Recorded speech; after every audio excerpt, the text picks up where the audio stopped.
Welcome back, guys. This is lecture 7 on root locus. We are discussing the construction rule number 4. So, this is 4, okay.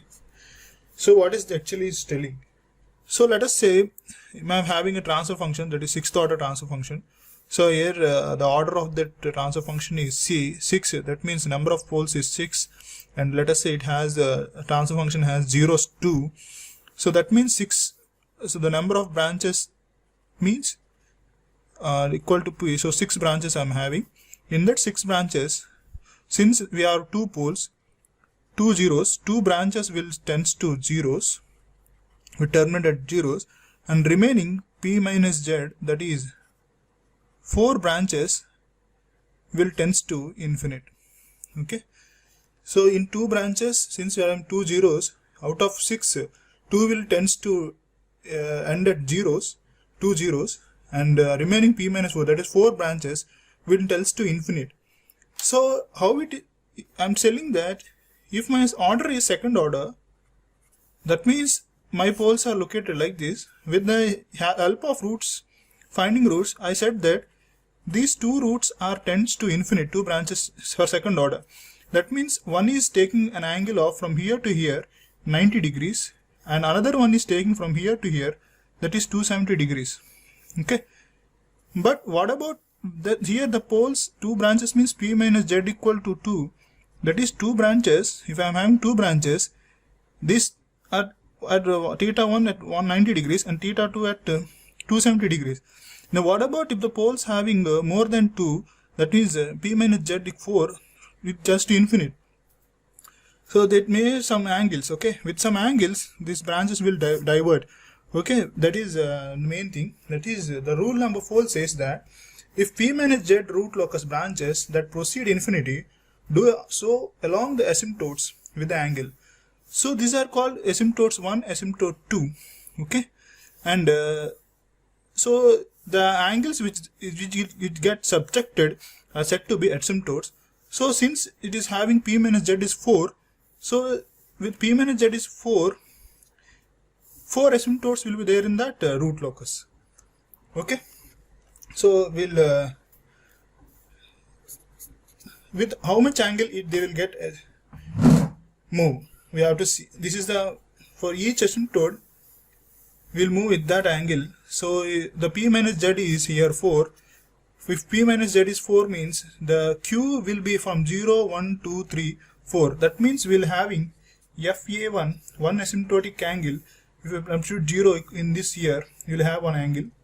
Okay, that is let us say it is A1 angle, and if AF2 asymptotic angle 2, that means Q equal to 1. If you substitute, while getting second angle, and AF3, that means Q equal to 2, we substitute, we'll get A3 angle A2, A3, and FA4 angle A4. That means Q is taken from 0, 1, 2, 3.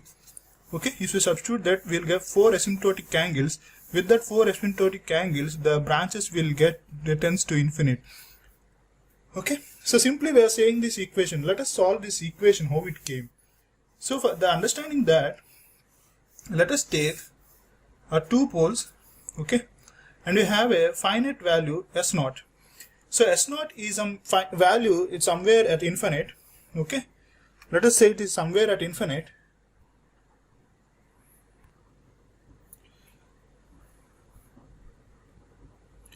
So let us take 2 poles, some poles, and S0 in somewhere at infinite. The idea is this branch will have an asymptote and will travel like this. Okay. Now you looking from here, the angle subjected from here to here is said to be, let us say, phi A and phi B. If we phi A1, phi X, or phi B, from points, if you look from infinite value to that poles, what you will observe is these 2 poles will almost look same at each other. Okay, so the angle between what are the angle means, they will from infinite point, if you look at these 2 points, they will look like they are merged. Okay, So we'll say that the test point, the test point S0 at infinity, the angles made by the line joining the test point S0 and the open loop poles and zeros, if you have zeros, are equal. Okay, so what is saying this, what is the angle substituted by either these two poles from infinite point S0? Let us say it is an angle of phi naught. Okay, so the total number of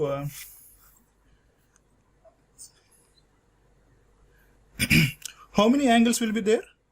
So it is, let us say if x0 xy, instead of phi x phi y, I am saying that these two angles are same, phi a and phi b. So if you have n minus z poles, means that means if you have p minus z poles, means then the net angle will see the S0 is, so poles means it will be denominator, so minus of p minus z phi a. So the total net angle seen by these two poles from point at infinite is negative. So the negative sign because of poles, because my transfer function, let us say we have p u of s by d of s, the angle is said to be phi equal to angle of zeros minus angle of poles. Okay, so the negative sign is due to these poles. Okay, now the total angle subtracted,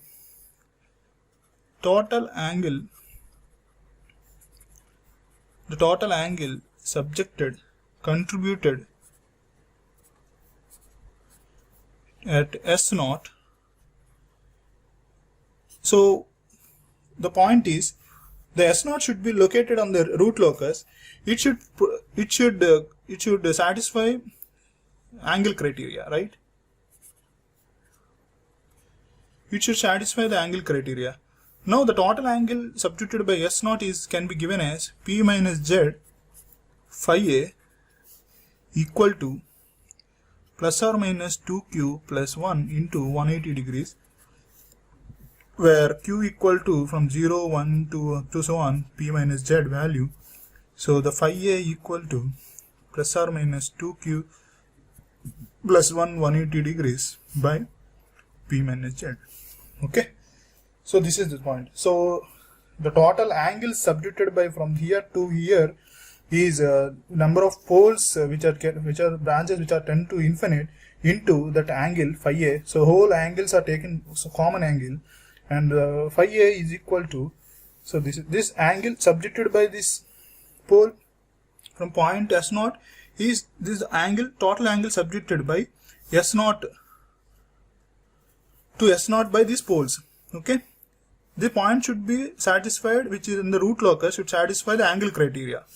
So we are making this total angle equal to the angle criteria, and we are getting the angles, asymptotic angles for each branches. Okay, so let us explain this. Okay, so this is about rule 4, and coming to rule 5. What is rule 5 is saying is, it is speaking about something called centroid. So again I am saying here, here in second order, this is a centroid. So we occurred by general root locus techniques, that is minus a by 2 is my centroid.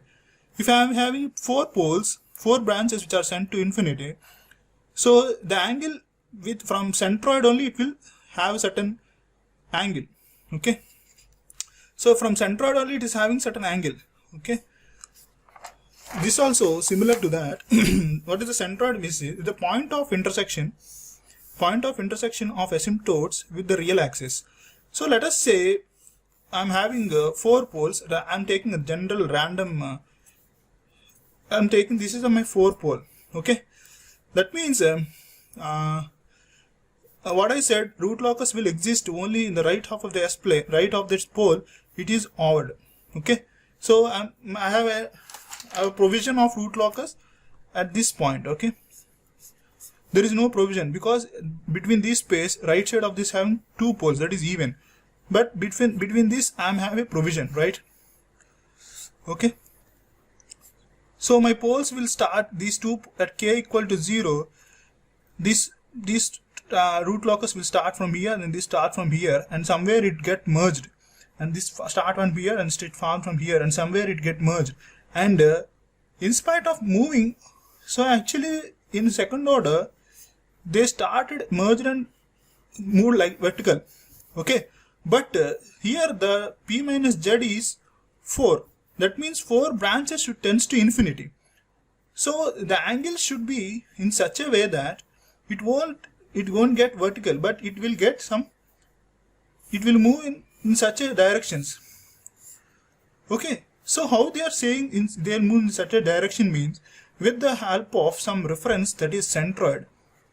Okay, so what are the angles we substituted, that is phi a1, let us say it may be a 45 degrees, and phi a2, let us say it is maybe 135 degrees, and phi a3, let us say it should an angle of 225 degrees, phi a4, it may be a 270 something. So finally at that centroid, if you find by using this equation, that is sum of real parts of poles minus sum of real parts of zeros of the given transfer function by number of poles minus z, you will have this centroid value. We place that centroid value, and with approximations we will divide this whole transfer function, whole root locus, like this. Okay, that is phi a1, this is phi a2, this is phi a3, and this is phi a4.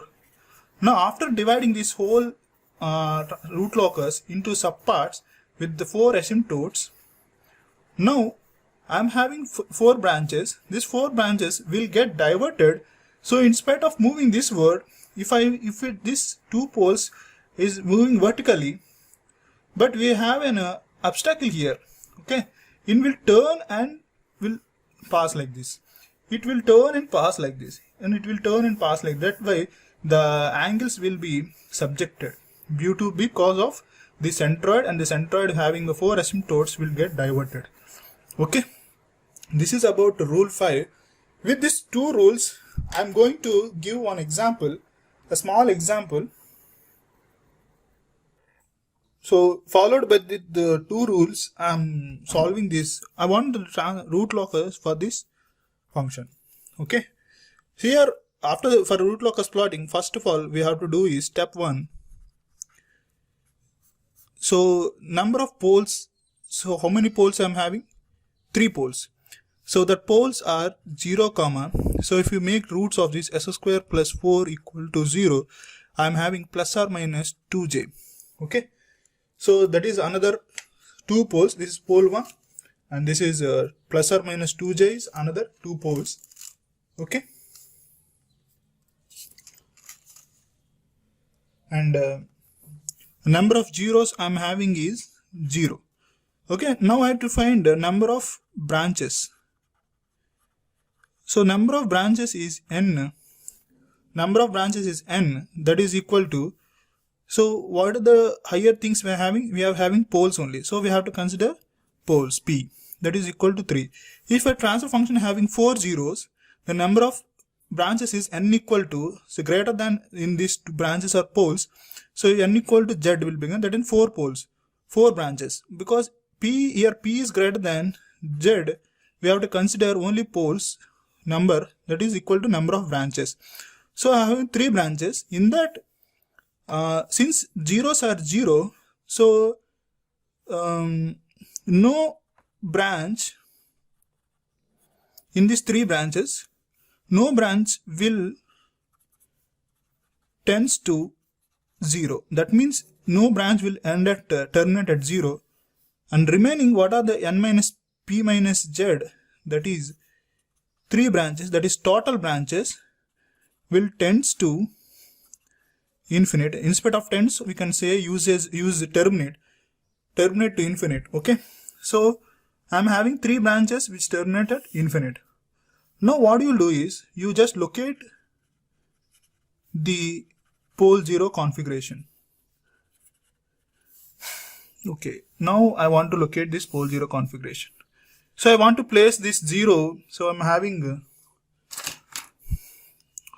pole at origin, and I'm having pole at imaginary axis, that is 2j, and this is minus 2j, and this is 0.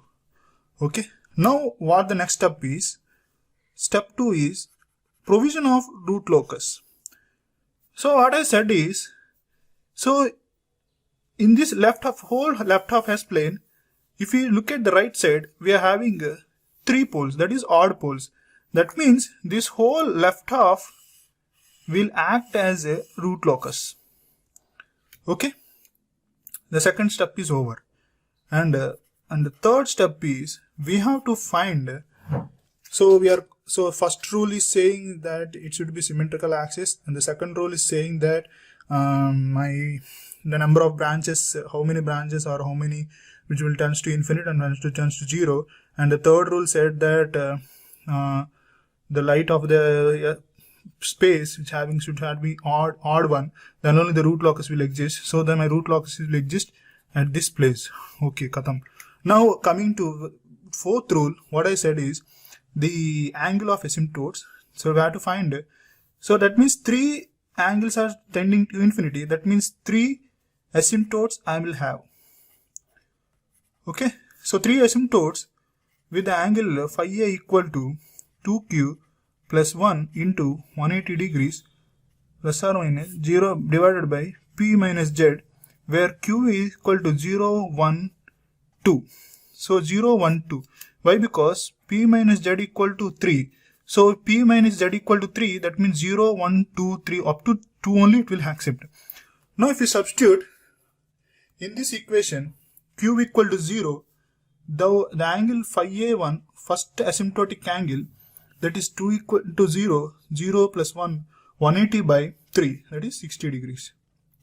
Now if you substitute q equal to 1 here, the angle which I'll get is, substitute q equal to 1, the whole term is 3 into 180 by 3, that is 180 degrees. And angle, asymptotic angle third one is, if you substitute, we'll get 300 degrees. Okay, so this is the 3 angles of asymptotes which will substitute. After finding the angle of asymptotes, the next step is we have to find the centroid, with which angle, from where the centroids will move. Okay, the centroid is, with the definition, it is a real part, sum of real part of poles minus sum of real part of zeros by p minus z. So what is the real part of poles we are having? Since my poles are 0 and the real part of this imaginary axis is 0, so my real part of zeros is 0.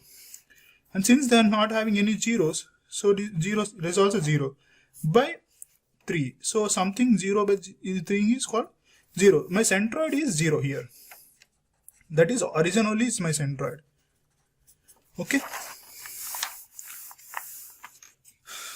So this is up to here we learned about. So we learned, I'm again rewriting, with rule 1 I have said this, the root locus will be symmetrical. And the rule 2 says that the number of branches and the number of branches which are terminate zeros are infinite. And rule 3 says that the right part of the space should have a odd to exist a root locus. And the rule 4 is saying that angle of asymptotes, and rule 5 is saying that about the centroid. Using all these five rules, I am plotting my root locus. So here I am having a zeros at pole origin, and these are 2 complex numbers poles. Now my root locus will rotate at this place. Now what I find is angle of asymptotes, that is phi 1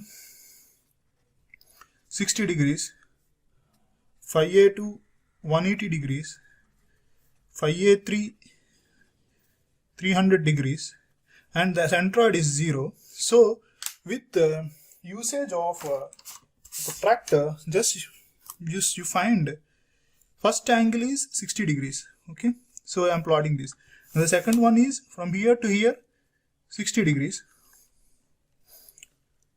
Okay, so with that 60 degrees, you just plot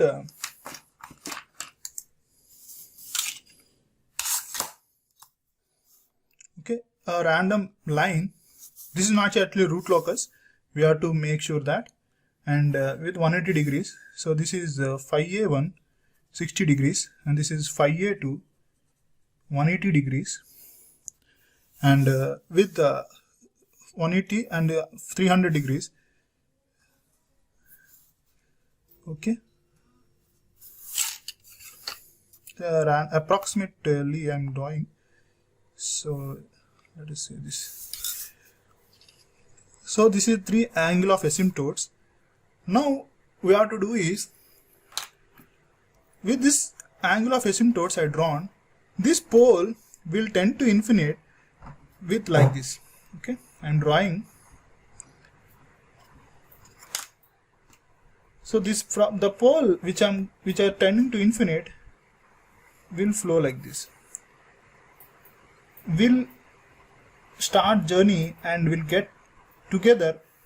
It reach 60 degrees at an angle of 60 degrees. So it may not touch the 60. It will touch the 60 degrees at infinite. It is also the branch. This first branch will touch the 60 degrees at infinite. This second branch will third branch will the angle of 360 degrees will touch the asymptote at infinite. And again, second branch with an angle of 180 degrees, this will tends to infinite. Okay. So you will have many doubts here. This branch will touch the 60 degrees line at infinite. So why you wrote only in this form, sir? You may ask that. So why can't it will be in this, in like this?